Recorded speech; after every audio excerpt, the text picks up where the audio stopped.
live chenro mari mar Kuku Mar Wach migosi Steve Owete en MCA manotiyo e Kolwa East akana wach ni MCA machon to nikech manyien poko chao muma akachielo kod migosi George Collins matim gini yewuoyi mosebede chenro ni mar Kuku Mar Wach kata kamano mopogore kawuono ni moko kod imbage te ginene nade kawuono ni eri riwruok mar siasa mar Azimio la Umoja One Kenya Coalition nodhi e Doho kod giywak opogore magidwaro mar loko godo loch mar migosi William Ruto manolandi kod IEBC obire sa mabende konde counties geko mar Kakamega kaachiel kod Mombasa idwaro mondo mitime yiero ma IEBC pod chwalo mbele ka jochungi kidhi e Doho mar mondo mi gichun IEBC tim yiero samonego time kanyadende Martha Karua nowacho ni mai en yiero maduong' ok en yiero nero ma etimo kuonde moko kilendo miluongo ni by election minyalo ketie tarik mopogore kod kuonde ma itime moko live chenro mari mar Kuku Mar Wach mondo chutho wago toch Azimio la Umoja One Kenya Coalition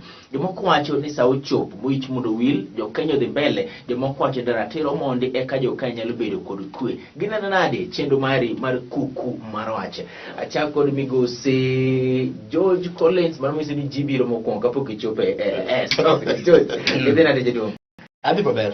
Yes. Kenya otenadi kawuono eri pindi konadi weekend chalandi bende weekend okaneno karach aparo ni gik moko tedhi maber mogo ma ji ywak ni onge okay interesting kibedo wacho ni mogo onge ata onge osali ng'ato nyalo nyiewo mogo ri kon kama makara kumbe ni oro kare interesting mwa shide nadi jedom adi maber Aaron yes aparo ni nyalo wacho ni it's good ni wan gi kwe despite ni expectations magwa kata ka gombo ni chopo kare nyalo mor ni at least jo Kenya na nyalo wacho ni ma demokrasia marwa is becoming of maturity and nyalo neno kata ka weche tek to pod wan gi kwe kendo gik moko neno kadhi maber koro mane morna koro kata ka wan gi other issues machandowa wan gi geno ni Kenya is on the right track geno nitiere kaka mheshimiwa Steve wacho ni geno nitiere kwe nitiere kendo Kenya ni on the right track MCs mar county assembly ma Kisumu thothgi nodhi dala kata kamano ne jopiny oduoko matin maingo mane giduoko e tam mokalo chande ipana ng'o manotimore ne gitiyo maber omiyo 12 duogo to modong' odhi dala kosi ne gitiyo marach kwano mar 12 ni eri en kwano matin koduogo mokanyo chene en gima ber aparo ni mokungo tik gima nyaka wang'e en ni kinde mang'eny ji osebedo kaparo ni jopiny ok gin jogo ma oseng'eyo gik matimore omiyo koponi MCS 12 noduogo taparo ni mano en improvement kaluwore gi assembly manyocha kalo mano gima nyaka wang'e to ji 12 moduogo gi be nyaka para ahinya nang'o momiyo giduogo nikech assembly nigi ji 50 kumano aparo ni koriw gi nominated to moyier to gin 35 kore 35 kopo ni nachiel kuom ji 12 manyoduogo to be gipenjiri penjo mang'eny ma en kwano matin moduogo koso ma en kwano maduong' moduogo anyalo wacho ni en improve karango atamalo mare okorach gimomiyo wacho kamano ing'eni wasebedo gi chandruok ni ka warango yiero mokwongo kore kane wachako weche mag assembly koro ber ma kora dhi neno sani Kisumu en ni wan gi jogo manyocha bende noti assembly mokwongo kaito sani koro wachako wayudo jogo mabenyo ni assembly mar ariyo manyiso ni level mar maturity to ging'eyo e weche matayo weche mag assembly dhi bedo maber chandruok en niya bende gin up to task koso gibe gidhi donje ohala gi executive mane kama koro donje ohala gi executive itamo wacho ni assembly manorumo no donje ohala gi executive nitiere joma nyogo ohala gi executive mano wang'eyo mheshimiwa Steve nugo ohala gi executive adona wacho ni tij assembly an kaka nita member mar county assembly ma Kisumu kaka George Collins wacho en true ni the first assembly kan wadhi yiero ni wayudo only 2 manoduogo only 2 plus 1 mane nominated no year koro ne gin 3 to gi ana nominee mane obedo nominated the first assembly kendo chako bedo nominated second assembly so kako wacho is true ni there was improvement and ada wacho ni we would have done much better nikech kanyineno ka governor nyo perform over 70%. Tell assembly would have been almost the same. Over 70% mar research koso maru. Mar cannot team elections, mar yero. No general election manyo team.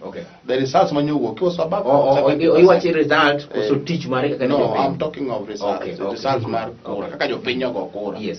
Tell ideally no nego beni MCS beni duogo kode mang'eny nikech ineno ka the first assembly kane governor odhi to nodhi gi almost always because they are two arms of the government but because yiero marwa ma we don't want to go back mag primaries kaka gik moko notimore mar water under the bridge awacho ni gin pi mosekadho ne nitiere issues manotimore ma wa hope ni moving forward one of the things ma wagombo ni bro timore en ni nyakwa strengthen the system mar parties wa so that primary elections onego beni reflect the wishes of the people mondo the general election bende kibed gango gi those kind of problems manywa neno so joma timo ohala gi executive kaka wacho mago nitie anitie ok mana jo assembly kende nitie kata mana members mag staff ma iluongo ni the executive giwegi mabe timo business gi the employer mar which moko mwageno ni kakwa medo dhi mbele and kakwa medo enhance oversight marwa and wamedo go touch kuom jogi duto executive assembly and everywhere bro miyo jibedo gi ng'eyo ni joma timo ohala ok oniyienegi to kidwa timo ohala we bede e tich kata we bede assembly wuog oko mondo timo ohala gi sirikal. Mheshimiwa Steve, kum nyire machuo kende bedo nitiere MCs moko manogole sirikal mokwongo to noduogo sirikal niri onyiso ni japiny noloko pachgi ne teme gi ng'ato to ng'ano koneno ka nyalo bedo koso. Adwa wacho ni Haron ni siasa en gima understand tek and gima japiny dwaro bende ok inyal ng'eyo nikech nitiere kaka ji yiero tiere ni ka ng'ato jatelo kano odhi to joko neno ni bana ng'ani oduogi because gi feel ni ng'acha kara would much better or support mare no maintain support base ne koro kochako duogo manyo that's how king'yo the political circle marwa it's always ng'ani dhi ng'ani duogo ng'ani dhi ng'ani duogo so and a matter of opening the systems. It's not about individuals. It's about structures modern no be in place. Mondo sama leadership say here. To can we deliver? Can we develop system? So can develop system ni no sekele makoro serikal mar kor gwenge wango. Okwado ni ko chope county. To koro county ok be developed. Okay. What are the villages? Because George Collins jok ma go touch mang'yo unwang ja kapo kwa chako cheno niri achiel kum MCs mo yiero manyien ma Kisumu East kwaro mgode kwa ronjo kwacho ni karo nego beni obedi kodu mondo mi unegi gik ma dhi timore. Ang'o moneno ni Kisumu County Assembly nyaka fix as a priority masa mono dwa goyo tich ne japiny assembly mano karishen. Ingeni one gi centers of power yoka one gi executive to one gi assembly to nitiere gimoro kae maparo ni should happen kwadwa konyre mokwongo mheshimiwa mosayier aparo ni gini kik bed ni koro kose kakoro kionge sani to kinyal play oversight nikech kata mana chik mar Kenya owacho ni the executive authority is vested in you the people manyiso ni whether in assembly yonge assembly podi nyalo play an oversight role and this biro konyowa mondo kik ng'ato par ni kosedonje assembly kacha to we will gima timre ang'o momiyo awacho kama first of all ting mar assembly oken ting matin in fact agombo ni assembly masani odhi obedane piny magoda rubin ni yore mage dwa konyore go mokwongo gin giwegi nikech Arun pile ka pile wasebedo ko wuoyo ka to kwarango welfare mar MCS and I think ma en gima nyaka wache MCA bene na dhano kaka yin obendo miye tich kaka oming'ato question en ya minyonge moyudo mama kor ka kore beno romo ma en be onyalo take care of him or herself mano question ma nyaka wawachi ang'eni nitiere kaka ko wache to jomoko biro neno ni MCS koro dwaro enrich themselves like George Collins seche ba MCA dhi manyo tijini eri modhi chung modhi manyo kom niri dongo ng'eyo osara magiji ndebe kikwadhi kanyo mondi mane kama watemo gadifa ga gi jomoko to bas jomoko paro ni onyiewa ni mondo wadefend MCS wan gi gimiluongo ni cost of living in fact ana sympathize gi jok mama yoga komni taduga lenga nikech as a responsible leader idwaro gima facilitate by the way MCS bedo facilitated to play an oversight role to kada ngobed piny mondo koro wachak rango gidi matut nikech kodaro god government to kawuoni to nyaka wamanya wei monyalo motivate our leaders we cannot lie about that benti ja Kenya ma ichulo pesa modwaro mokoni mara ni toro mokanya dwaro mondo mi the question ok en pesa environment mangani tiye chalnade environment chalnade ka environment ber nikech onge chieng ma pesa bro romwa to atiyo nade environment mara chalnade gima adwaro continuity an gadieri ni assembly makoro dhini nitie gima nyogi timo magiwe kamoro monego bed ni ng'ato kawo timre nade dhi go mbele to kik wawuondre ni ng'ato dwa donje assembly chaka wuono ni en onge gik matimre Mane momiyo an kipenja, onego bed ni wan gi kokas mag waheshimiwa manyone ka. Iwinja mondo mi okonye jogi. In fact jomo nego tim orientation kata kapok oter jogi Kenya School of Government en joma nie ni office ne mondo nyis jogi ni bwana mae kaka iwuotho gini gitimo to giwinjira pa ne mheshimiwa state wach mar mago siasa ema ng'at mano ng'amoka ogare giwuotho godo Mike ingeni ya Arun which will gani ya we are not enemies Yes, we are not enemies. In fact, amoro sana kabira yudo kama mheshimiwa makoro donjo sani nigi mheshimiwa manyone kacha. Mane kind of attitude monego wabedgo mondo wakel dongruok. Tijni ok oyot kaka jiparo. Koro first assembly will play role ne ma independent. To waranga ne interest mag members gi. Ni wanyalo rango dadi. Koro jomodo gi kokede temonde. Ne dwachgi kuongere timo okochuno ni nyaka kuong tim angeni okay poka bedi assembly but angadieri ni ntiere welfare one gi committees marango interest mag jok ma okay mheshimiwa Steve ano kisiro kan wacho ni one wacho ni joma George has said something I also subscribe to the same school of thought ni oversight role the constitution wacho ni the sovereignty of the people belongs to the people chapter 1 and that sovereignty can be exercised directly by them or indirectly through their democratically elected leaders and that means and despite the fact ni aonge assembly to podangi as a patriotic Kenyan en tija mondo abed team oversight adana na wach ni an ka the team oversight abro time more in a better way because an additional advantage ni as a better assembly ange gima timore so kata ka koro wang'iyo budget ok adhi ng'iye ka jakom manchanie budget but koro ang'iye kaka an outsider and I'm able to ask pertinent questions ma ji propenjo ni ma utimo nang'o area ni gi area ni be umiyo gi priority so it is true ni nyaka leaders magwa bed together jomo setiyo gi joma tiyo mondo wang'i kaka wanyalo build because the essence of devolution en ni mondo jo obed gi ngima maber to samwa wuoyo ni as a leader welfare ma George wacho ni okay welfare in terms of money eneni inyalo neno kanyicha the BBI conversation ne dwaro ni mondo assemblies county assemblies obed independent to the extent mar funding margi obed direct from the treasury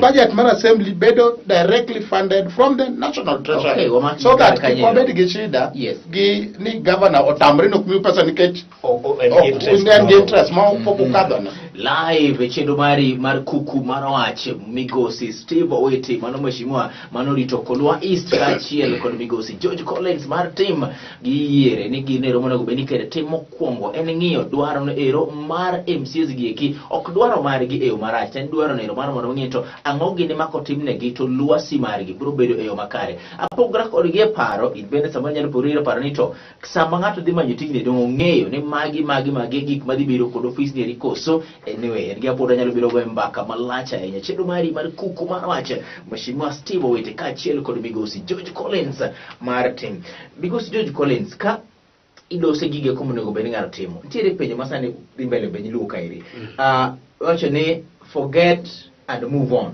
dok machieke ni wi mondo wil godo mondo medhe godo mbele en sa mondo jok manosir migosi mondo dinga wigo wil godo mondo gidhi mbele koso apani en wach marach ahinya ka ng'ato nyalo wacho ni accept and move on mano ok en gima yiego wan gi gimiluongo ni justice bedo ni ji oleng okonyiso ni ji gin satisfied maybe gina jok moko mobedo responsible mang'iyo ni we warang next call of action ng'ata e Kenya ka ni kod thuolo mar seek justice nyaka such a time mo feel satisfied koro statement ni okaherega accept and move on ni en a statement manyawacho ni en statement ma very metiyogo gi jok ma wigi akena kete nang'o but o demonstrate some level of arrogance ni kwani utadu ayibo timang'o wasewacho ok mano ok kaka ne wagone okura katiba ma Kenya mano momiyo wan kod thuolo ni ng'at ma feel no ken satisfied in fact amora ahinya ni ok wadhi ringe ndara to wawacho ni wantiere gi institutions ma wanyalo luwo mondo wayud haki mondo timre ng'adi mondo ti the question monego wapenjre ni to okay kosigol verdict they have to accept verdict mani gik monego wapenj but this idea ni yure accept and move on and gik moko but Ruto wacho ni no lawyers squarely Steve adana wacho ni maber harona ni onge gimwa luoro and wang'eyo ni as the Azimio coalition joma gin jomotelo mbele kanyo, gin jomosebedo ka kedo. One, gidwaro good governance.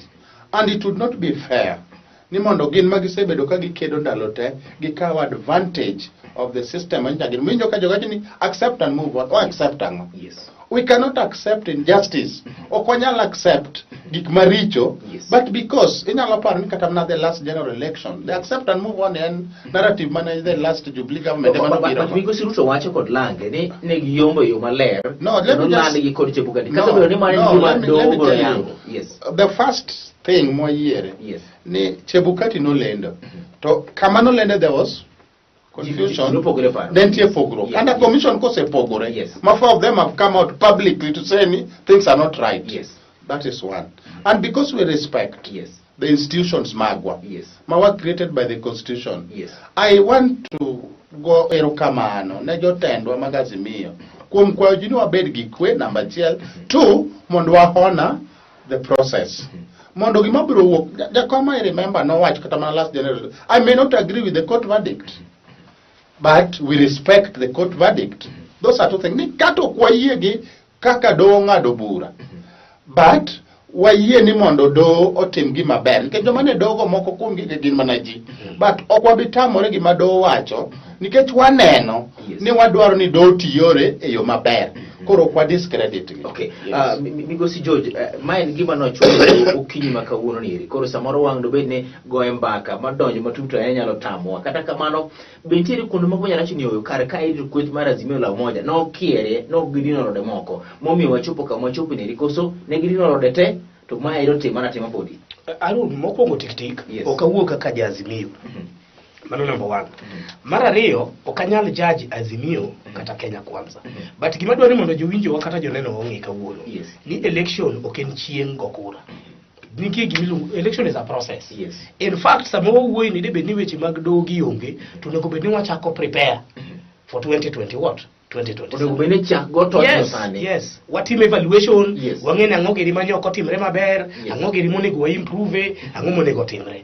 Aneno ka ng'enywa mbaka wagoyo mbaka mar tarik 9. Kanye kama wamisgo the point. Onego wago tarubin chien, ne wawuotho nade. Ere kama shida notimre nade? Yes. Nowuoki. Yes. Nikech seche makoro wawuoyeni, kiwinjo mbaka migoyo go kinde mopogore opogore, jomoko penjo ni to bende ne en ratich commissioners ang'wen ka mondo tim gimo timo. Yes. Be nochuno ni Chebukati nyaka luongo plenary. To jomoko bende wacho ni kura nyogo molandi polling stations. Jopiny manyo wuoyo. Yes. Koro jopiny kose wuoyo to ng'ama nigi thuolo mar lando kura en ng'ama kama. Mago jok mo watalam bro lero nwa mbele kucho kaka gidhi ng'o e court. To gima dwani mondo gole jowinjowa. Yes. Wawe uru rango wach election gi tarik 9. Yes. Warange kuma notimre nade? Kuma nochako. Emo penjo moro Steve Collins machichi ni hepo kata poke duoka kalure kaka winji. King'iyo dudo te manotimre kapok tarik 9 romo. Bentiere kamoro minyalo kono oyo kar ka erita Azimio dwa mbeke tol. Koso ne giro ndete. Kaka George Collins wuoru wanyocha wan observers Yes. mag these elections. Yes. By tarik 10 saa 9 ne wan gi results. Tarik 10 saa 9. Ne wan gi results. Umbene unigiriza satika Yes. par. Yes. Koro wa statement. Okay. Ne undu kuso. Adwa wacho ni nitie results na nitie. Umbene untiere godo. Live chenu mari kanya ko make break. Wacho ni tarik 10 saa 9 ne giseng'o duoko mari yiero ni ero kelo penjo mathoth. E krok ne tiere koso ne onge. Chenro mari mar Kuku Mar Wach migosi George Collins owuor mar tim riwruok mochung'ne kendo ne ratiro mar oganda kaachiel kod ng'iyo telo makare e gwenge makaluo kaachiel kod migosi Steve Wete, former MCA mane tiyo East Kolo. Na wacho na penji ni to wacho ni former koso pudi nikech na matiyo poko chamo an katilunga form barano wasayado live chenro mari mar Kuku Mar Wach.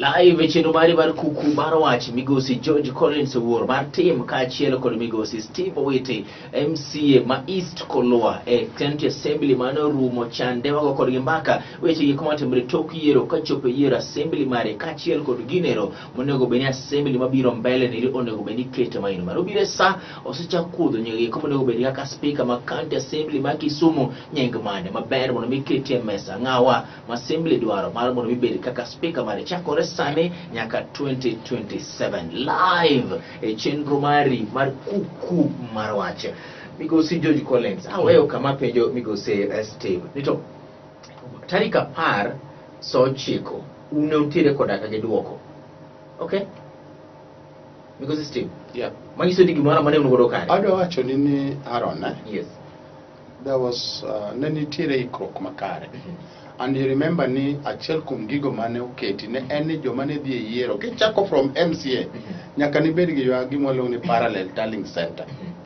En tij jo IBC mondo bi okaw result but in bende michung at the polling center kama ni go e kura ichako land presidential number 1 oyudo kura di yes tigo picha Yes. tikano idhi e senator governor nyako chop MCA emilando mogik koro ka MCAs te ne oseyud results gi to gine moland gi mogik why would it be not possible ni mondo wabed gi result maranga mar president Yes. so telling center mar Azimio coalition ne wan gi results and Yes. that's the reason momiyo Yes. ni winjo ka the following day kapok ochopo Saturday by Friday Thursday already the telling center and the secretariat go no sechiwo ni we are doing well and because of can teach the individual candidate mondo landre but en tiji mondo nyis jogi kata supporters gi ni ne wadhi e yiero to magi kura masayudo koro warit mondo land wango officially and that is a level of democracy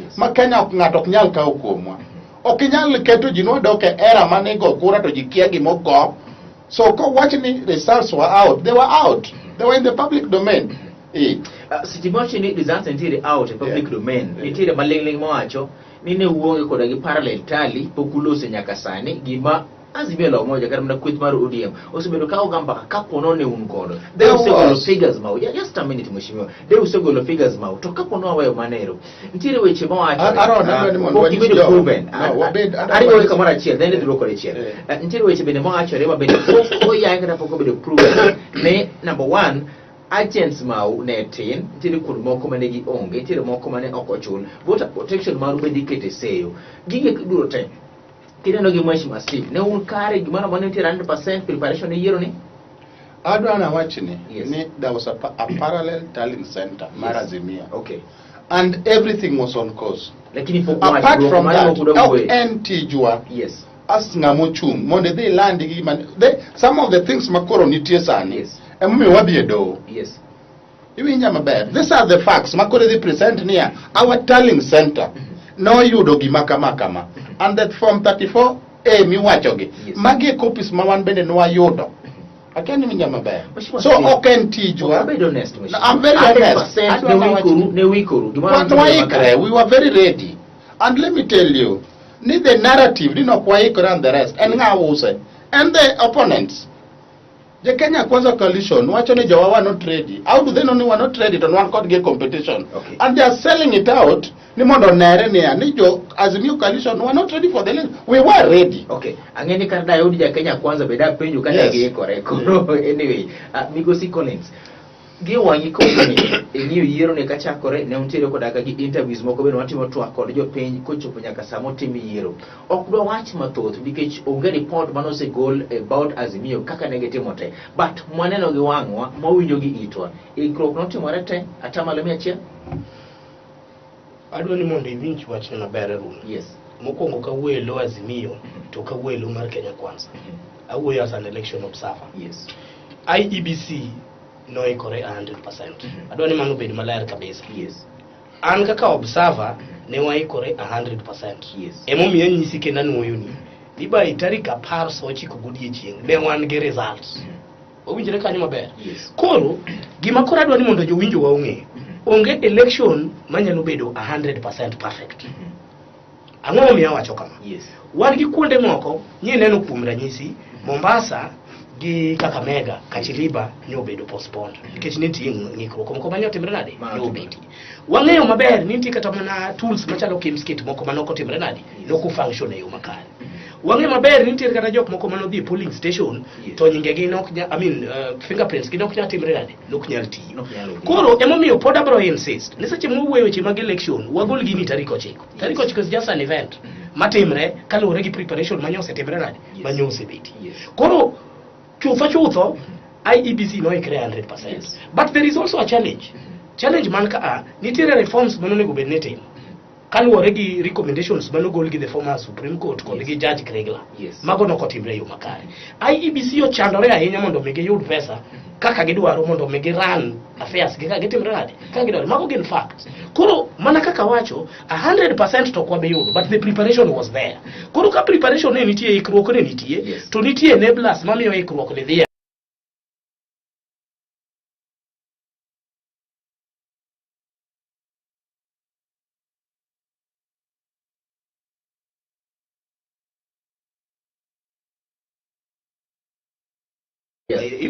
chieng moro dwaro ni kilungo meeting bilagi tikelo ng'at mochung' ne Azimio tikelo ng'at mochung' ne Kenya Kwanza to ginyisi preparations lakini George Collins kami bete gi wangi jo piny dwa ng'e ni to oyo seche mang'ama kama ri no ochung' Aaron no ochung' to Mheshimiwa Steve no ochung' George Collins ne wang mang'iyo kaachiel kodaga gi let's say Zeru mochung' e lo mar IEBC ing'iyo wate to Aaron madhi niri gaps mag mantiere kore Steve babio ne gaps mantiere IEBC gima dwalero ni koso kanyo wan kaka observers ne observe nominations mag political parties and we gave recommendation aparo bina biro kaba wuoyi gi ko kaka dagin nitiere kama waringo watimre nadi wagiki to kanyo kwa bikalo kati timri mana nadi kanyo kabikalo national general election ne okungi kaka parties oikore adwa interject second my jurisdiction did not allow me apart from nyiso Azimio ni ana observer Ibinja, tabro be the polling station, abro keto observers get polling stations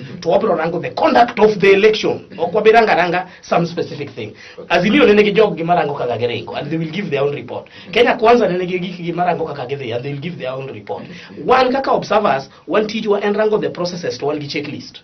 Whether one gig wadu ngeni be agents neniti kuomra nyisi. Mana nyalo respond agents nentie kata neungi. Security nentie bene no ya polling station e samayo nego yawe ballot papers nentie maganyalo tele anyalo respond koro out of that emomi anyisi ni by tarik 9 I mean tarik 10 godiechieng already nangi projections ni Raila Odinga bro yudango malo enadi pinye nadi William Ruto malo enadi pinye nadi aya moro cha wajakoya mago gik mano sabichiwo comprehensive report kaka yiero no betie iwacho ni party makama no timo gima kama to noko timo ma koso mwando kichope gani koso hoyo Mheshimiwa Steve Haron ne wan gi ikruok makende and jo Kenya were ready for the elections and nyalo neno kata day before and many other days as calling puts it kind neno campaigns Kenyans ne gin gi ikruok kendo ne gigombo mondo gigo kura te joma ne gombo go kura ne lokruok te joma ne go kura ni mondo gik matimore modhi mbele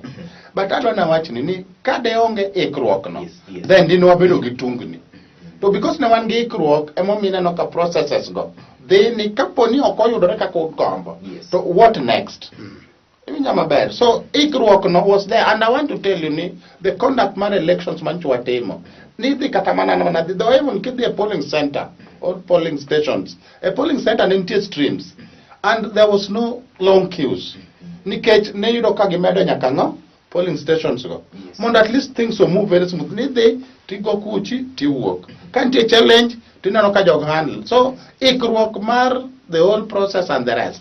But I want to tell you, adwa nyisi gimoro achiel. Ni sama gigi ne timore systems get put in place. There are also people working against the system. The human interference. But that is not part of the preparation. Nitie joma wa preparing to interfere. And maluore gi weche mag mibadhi mosenya Kenya ka. Jomoko nitie ma fili kok en jatelo. to ng'ama chielo koro Kenya nyaka lor. Okay. Ok en do or die, ok en tho gi kuo. Achiel kuom gima dhano nyalo penjo, ma bende japiny samoro nyalo penjo, ni king'iyo ikalo 2017 briefings mane NASA ne golo, ikruok mare gimoro moro mane giwacho, ne ni omor ne japiny kendo nong'e ni oyo ng'ane dhi timo ma ng'ane dhi timo. Ma irono ka samoro mudho ruda bete mairi. En gima pod dhano biro medo penjo kane mbele. But be it as it may, moving forward, ka ung'iyo kama wantiere gi saniri, iwacho ni jo Kenya nolokore nochiko itigi wechegi mag kwe, koso jo Kenya no olo kone jo kama wasegore kisiasa ndi mawe waling duoko mano biro no bedi. Adwana wacho ni en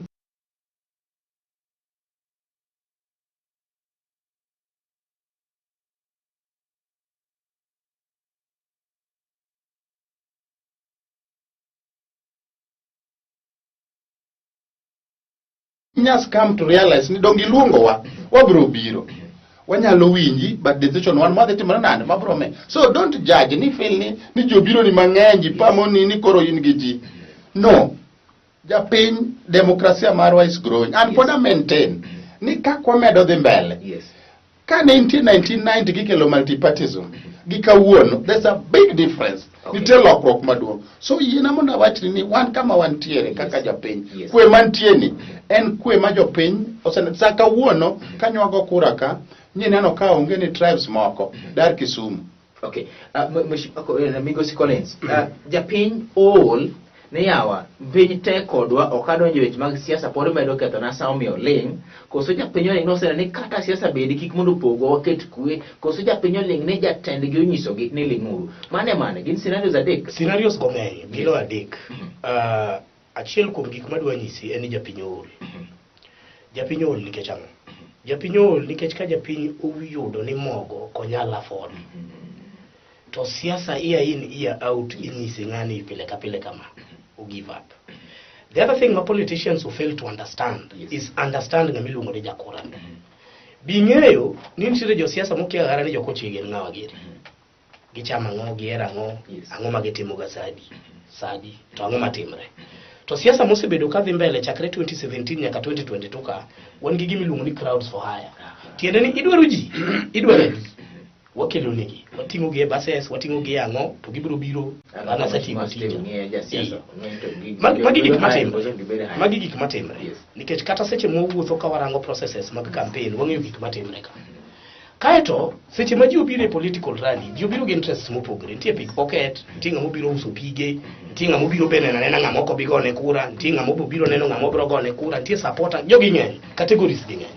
To gima dwani mondo ing'e sama wawuoyo kodi ni en the cost of living. In fact, gima onego bed ni wa discuss maduong' en ni wach mar election wanyalo tude nade gi cost of living. Wawinjore kanyo? Nikech en wach marach ahinya sama wawuoyo ni nitiere jok mok nyal timre nade, ok nyal yudo kata mil. To mane momiyo ineno kaka kanisa ni koro wan gi weche mag mental health ma bende chando ji. Kaluwore gi achiedh nade maka gi kacha. Sani koro ineno ka jonyuol okia ni gidhi giyier skunde mage, gidhi gitimre nade, skunde moko be wang', issues ng'eny. To yudo a leader mawuok oko to organize jopiny ni bwana mae direction manyaka wakaw chako bedo matek. Mar adek, waseyudo ni nitiere jomoko mabe pod ok ong'eyo. And magi to nyocha neno kata mana debates manyocha dhi mbele ka. Ka nyocha rango bunge moko manyocha luongo mondo debate kata mana functions gi. Waseyudo ni nitiere jomoko mabe pok ong'eyo role gi. Koro iyudo ni ka ng'ani odhi ochung' kucho to odhi owacho gik moko to ka japiny rito ni mondo ne gigi to gigi moko timre nade. Koro japiny okaw ne yawa gigi tinde ni miriambo maka gi kacha ka gi kacha. So there is fatigue. There is hopelessness. Kaito kech be kayo ji. Until such a time wabro chiewo mwawacho ni bwana Kenya ni wadwa pogo kama. To Kenya ni wanyalo gere nade. Kawuono tanyalo nyisi ma Harun kendo wanya duogo mbaka ni chieng' moro. Ka counties wan nikech mato koro da wuoyo gi jokanya na. Wan gi counties adi? 4. Counties 4 gi at least I'm sure ni higni 9 mosekalo at least giseyudo 5 billion shillings. Onya bedo mang'eny, onya bedo matin. Kawuono ka wawacho ni jodala wabedo rupeny. Iwinja mondo warang ne 1 billion. Nyalo timo. Honestly, koro wawe story mang'eny. Nikech osewechno weche mang'eny. Osewach kaka jelen ng'ama ero stare, ng'ama arango, to be wayudo ni jaluni ko yini tweng'o molonga tang'ata. Wayudo jaluni be ko yini dwa puro to puro molonga tang'ata. Kawuono governors wa ng'wen manyo yiergi kobet piny mowacho ni mchele mawuok Ahero ni wadwa timo ne value addition manyaka wakete markets wa moyud resources arun wadhi mabor. So until such a time mai wabro wang kaka jokanyanam gi jok moyierogi mondo ging'eni ok wamor gi gik matimre gi to ngi change bobro. George Collins wacho ni nyaka chop kama gomba kaka oganda mai wang gige koma ok timre yo makare kobiro bedo kawanyalo loko piny. Migosi Steve Owiti to wacho ikrok ne ntiere e yo makare kendo wacho ni gimoro amora no dhi kako nego bed ni odhi live chendo mari mar Kuku Mar Wach. Mheshimiwa Steve ni iwuok assembly masani neri achiel kum yie kuma imiyo godo poch gi pak en nyaka nubedi kod speaker manyien kuyo osebete county assembly ma Kisumu yoro mang'anyo ko osebedo county jomoko wacho ni utiyo maber jomoko bende pogre godo e paro mano en democratic right margi king'iyo sani eri speaker manyien ma Kisumu county dhi bedo godo onego bed ng'ama chal nade to kama siasa masani nitiere to kod dongruok monego bed tim Kisumu county. Adona wacho ni role mar assembly and gima is clearly no en gima jopiny ong'eyo. One gin jochung' e lo jopiny representation. Ng'ama kolwa east odhi repe koro an ok anyal dhi assembly but odhi wacho gik maparo gi gidwacha. Mar ariyo en loso chike mondo kitiyo gi mwandu mag jopiny to wabed gi chike mabeyo. Ket kama onge chike to onge iluongo ni banana state. En koro ji tima gima wigi omi. Mar adek en ng'iyo ni to mwandu mobire county ka to gi marwa mogolo osuru bitiyo kode yo maber. And mane tij assembly. And one process wadwaro ni speaker midhi yier nyaka obed ng'ama understand those three roles mag assembly. Nyaka obed a manager manyalo tudo jomokelgi mondo giwuo mondo ging'e ok ochuno ni kitimo oversight to in mana ng'ama oting'o kidi. Nyaka ibed ng'ama nyalo dialogue. Can you sit on a round table and discuss nikech in gi forum minyalo luongo governor, inyalo luongo minister, kinyalo luongo miket gi piny mi discuss kodgi. Minyisgi ni this is not right. To ye prove ni gimi wacho no en bendo understand. So ok ochuno ni ng'ami yiero nego bed ni en ng'ama nigi chuny jopiny. Nikech wan gi two arms, wan gi bede ariyo mag sirikal. And ng'ama dhi telo ne bat machielo en the speaker. So speaker mwadwaro a sober person.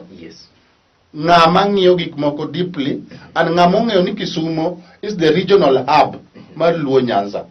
Ma kok watimo gik moko yo makare to tiende ni jo Nyanza te biro chawa. Sama jomoko wuok oko e Kenya kata donjo Kisumu ka to ka gineno ka Kisumu ber, ka gineno ka image ma Kisumu nitie kwe, giwacho ni kara kata mana jogi dwaro telo.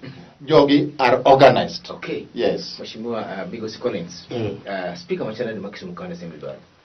Mokwongo tik-tik ok ang'eyo ka nitie report ma osegol kaluwore gi performance mar speaker manyo bet ni. To an tabro rango merit. Awinjo weche moko ka ji wacho oko kanyo, kia clan moro kia onge gang. An magi gik maduoko wachien. Ka warango merit, chakwachisa ni clan mar Kano. Ka warango merit. Calculation mar county. An gima bro rango, abro rango merit. Bendi nyalo deliver. In fact, anongo gi problem kata ka war governor do bedo speaker. Question na en niya, bendi nyalo deliver. Kaluwore gi mandate motimruok nade? Nikech okinyal nyisa ni Kenya kai waran short of jok manya bedo speaker. Mano number one. Secondly, nikech the institution must speak aparo ni jomoko kawe lightly. En an institution moko institution matin. En gima kopang maber kabisa. Mang'ani ong'eyo kaka gino nego bed ne ringo e yo makare. I can tell you for sure. Wabro bedo gi a very very active assembly ma is very objective maonge gi weche mang'eny. To kopo ni oketie tich get question mark ni nyo e support wakoni koro wari wadi kanye kama wabede gitabu nikech ngini ka wari wadi tionge gi utego okinyal gombi majitimre nadi nikech ji ong'eyo kaka nyibiro. Koro for the first time okang'eyo ni biro chalo nadi. Tana gombo ni kata kinyalo land tich mar speaker mar Kisumu County Assembly. To berna kawanyalo yuda report mar the current assembly speaker ni o-perform nade makopo ni nitie gaps moko. Iwinja, to gaps go bende walosa. To kata en bende en gi thuolo mar apply for the same thing like bende vetri yeti ni koko ne onge assembly nieri. To kano se lok telo mar assembly. Well, I might not watch again okatie assembly. Anti an oversight to anyalo nyisi categorically nyatiyo gi assembly maber nyatiyo gi executive maber. Koro nitiere moko ma internal ma samoro kanyal timra ng'ato. Gima ng'eyo ni assembly masani ni nyo dwa bedo gi tim mar goyo jotije assembly which is very wrong and again oni mago gik moko betimore. Goyo jotije lakini kitu na gibedo gi kwe jomage jo assembly giwegi MCs. To the best of my knowledge okay, nitie gik manya bedo internal mago to kanya ng'eyo, but kanya neno kaka giringo, ing'e ni samoro bende wanyalo chwanyore ot kucho, lakini kwa wuok oko koni kanya neno kaka waringo nikech an joma nya tiyo go tenyo kaneno chat. Okay.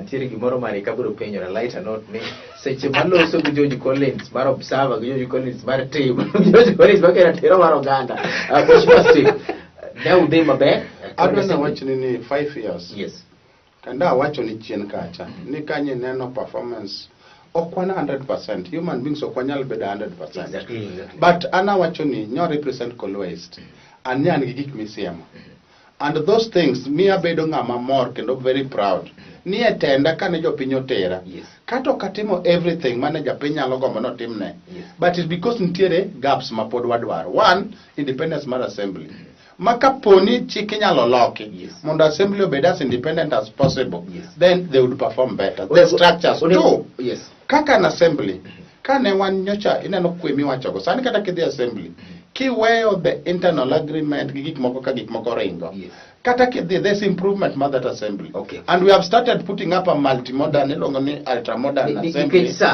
Nikech sa neno ka director mara nyisa ni zero nyisa ni nyaka otieki in king'iyo onego bedi chikite weche mag clan dhoudi e kom mar assembly koso kik chike mondo balance obedi aro nadwa nyisi ni bedo ni jakano, bedo ni jakisumo, bedo ni jagwasi, bedo ni jagep is not your choice, ok en yiero ni.